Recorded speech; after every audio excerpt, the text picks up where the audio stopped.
y'all. We are live, you all. My friends, my enemies, my counterparts, my cohabitants of the planet. Here we are. Let's talk about correctional malfeasance for a while.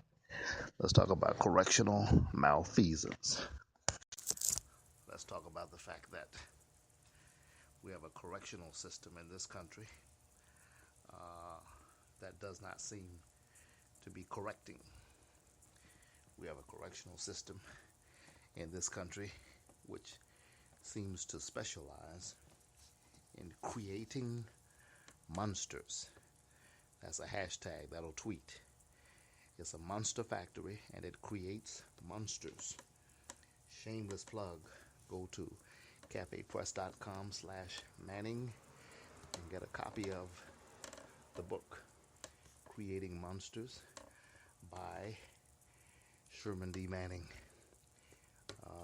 Probably one of the most impactful books I have ever been blessed and fortunate enough to play a part in writing. Get that book, Creating Monsters, at cafepress.com/Manning. It is a very, very impactful book, and I think that it certainly elucidates the prison system in a way that hasn't been done too often, and in a way that needs to be done more often. Creating monsters. You get it at cafepress.com/Manning or get it at cafepress.com/creating monsters. These prisons that we have in the United States, and especially the ones in states like California, Texas, and in Georgia, anything that you should concern yourself with, unless you were planning to go to prison yourself, if you are not a fellow resident on the planet. And what I attempt to get people to remember and to realize and recognize is the fact that 800,000 people roughly get out of prison every year in this country. That's more than 65,000 people per month off the top of my head. And each of these persons will be living in your neighborhoods. They'll be riding your rail and train systems. They'll be riding your streets. They'll be working your jobs, etc. And so if we have crippled these people by transforming them into animals, and that's literally what the system does, if we have crippled them, they're coming to your neighborhoods and they will re-offend. If they've gone to prison and gotten tougher, meaner, and slicker, they will get out, re-offend, and return quicker. And the problem is in the re-offending. If they rape, it could be you that they rape. It could be your daughter, your son, your cousin, your mother. It could be your brother. It could be your whatever. The person that they killed could be you. So we have to understand that as fellow citizens on the planet, my fellow Americans, what goes on in the prisons affects you and me. But as long as we are lackadaisical and sit back with a hands-off approach to the prison system and act as if it does not affect us, does not concern us, and we couldn't give a darn, then we will continue to produce these murderers and to produce these molesters. And this is wrong. We have got to do this. I don't know how she's walking in those heels, but she's doing it. So that's what we have to do. This is man on the street a little bit because I'm rolling as we talk. I am in Los Angeles, California. Those of you who may not recall or may not know it, I'm an ex-con, wrongly convicted of rape. And one of the things that moves me is the injustice that transpired, the injustice that happened to me. It showed me that no matter who you think you are, what kind of family you came from, how much education you have, how much whatever, it can happen to you. Now, I don't want to say how much money you have because, quite frankly, that's a lie. If you have enough money, you can pretty much get out of anything in this country. because politicians are for sale, judges can be bought. Ask Jane Howard in the Ethan Couch case. Juries can be bought. I'm sure most of you have read enough John Grisham to know that juries can be bought also. And I think John Grisham is an excellent writer. I think he's probably, perhaps, the best fiction legal thriller writer in that genre. And he's also probably a pedophile. He's definitely a racist. But if you read my book, The Truth About O.J. Simpson, Race, Class, Money, and Justice, I have a chapter on John Grisham. And I explain to you quite clearly why there's a strong, strong possibility that Mr. Grisham may be another Donald. He may be a pedophile. He's definitely a racist. That's for sure. And so I have learned to like a person's work, but not like what they're about. And so certainly, if he is molesting children, he needs to be stopped. He needs to be arrested. And we don't support that at all. So, but understand clearly that we've had wars in this country. And I'm rambling and digressing a moment, but just bear with me. We've had wars in this country on everything. So-called wars on crimes and things of that nature. Wars on drugs. But have you ever wondered why we've never had a war on child molestation? A war on pedophilia? The reason we've not had a war on pedophiles is because of who the perpetrators are.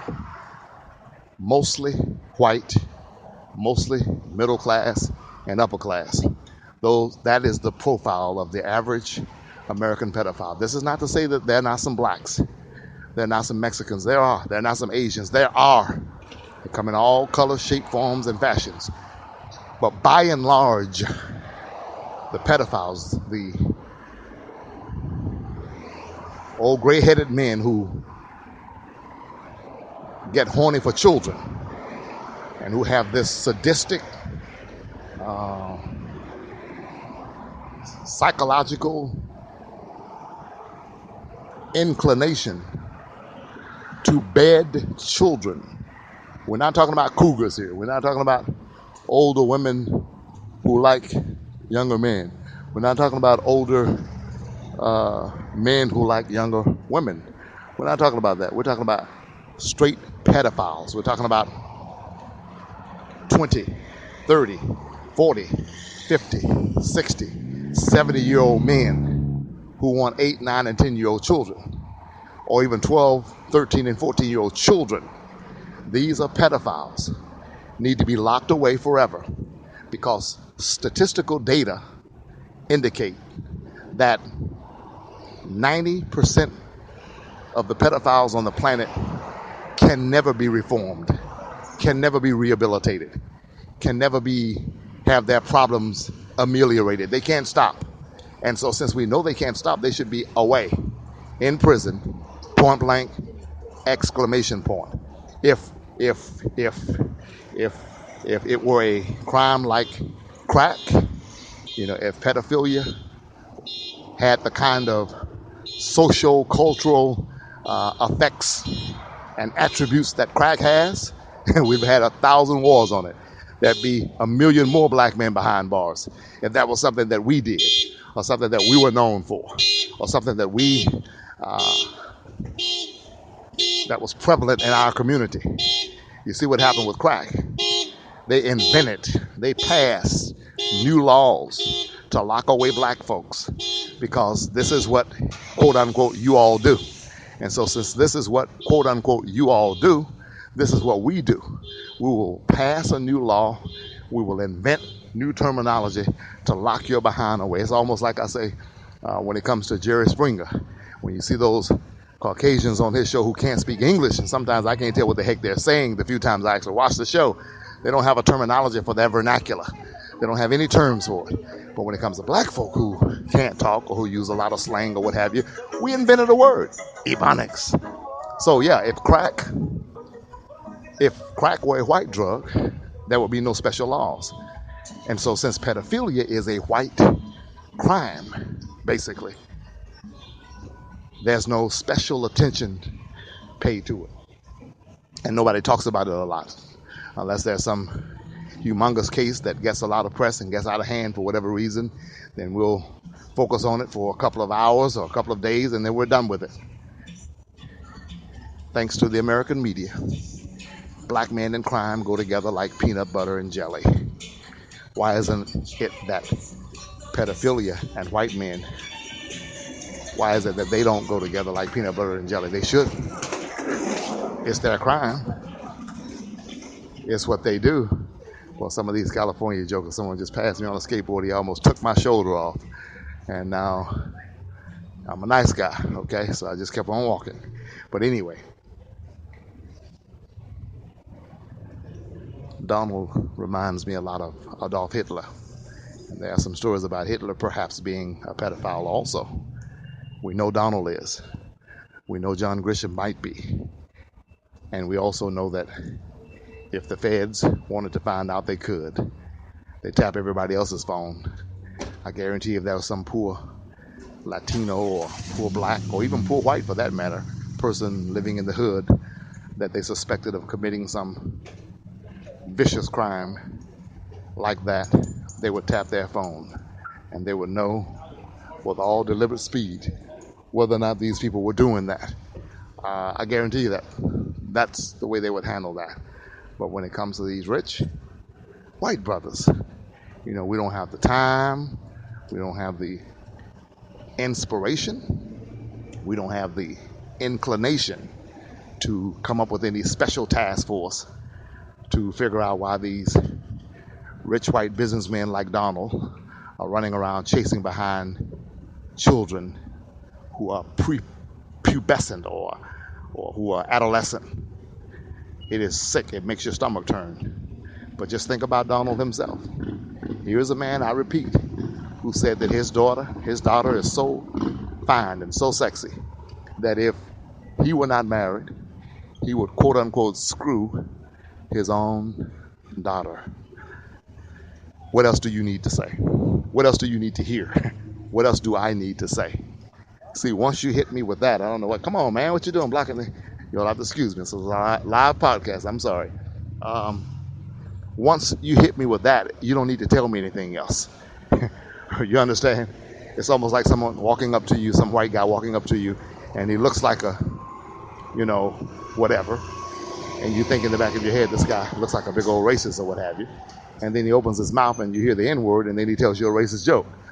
After that, do you need to hear anything else? Do you need to hear about him having a black friend or anything like that? And the same thing with black folks. If you meet a black person who comes up and tells you a racist joke and you're white and they start talking about blue-eyed devils and things, what else do you need to hear? So once you, as a politician who wants to be the commander-in-chief, once you tell me that your daughter is so fine that if you were not married, you'd screw her, I don't need to hear anything else. We don't have anything else to talk about. It's over. It's over. This guy is a pathological liar. I mean, he will lie to your face. And a lot of people just excuse it and let him get away with it. Chuck Todd does it. Stephanopoulos does it. John Dickerson does it. I mean, we heard everything Putin said about Donald. But when Donald repeated what Putin said, he embellished it by a lot. And nobody called him on it. He claims that Putin called him brilliant. Putin never said brilliant, not one single time. And my question is, why would, just for an example, some pedophile announced that Sherman D. Manning is a great author? I would not even mention that. I would hope that you didn't hear it. You understand? It would not be something that I'd be talking about. So this guy gets endorsed by Putin. And I'm telling you, I walked and talked with Charles Manson at Corcoran State Prison. He endorses Donald. I walked and talked with the infamous Eric Menendez, as well as Lyle Menendez. They endorsed Donald. I didn't do a lot of talking with, but I walked with Rod Acala, A-L-C-A-L-A. Google it. Rod, A-L-C-A-L-A. I think he raped 75 women and took photos of them. He endorses Donald. All of the nutcases, the psychopaths, the narcissists, they love Donald because it takes one to know one.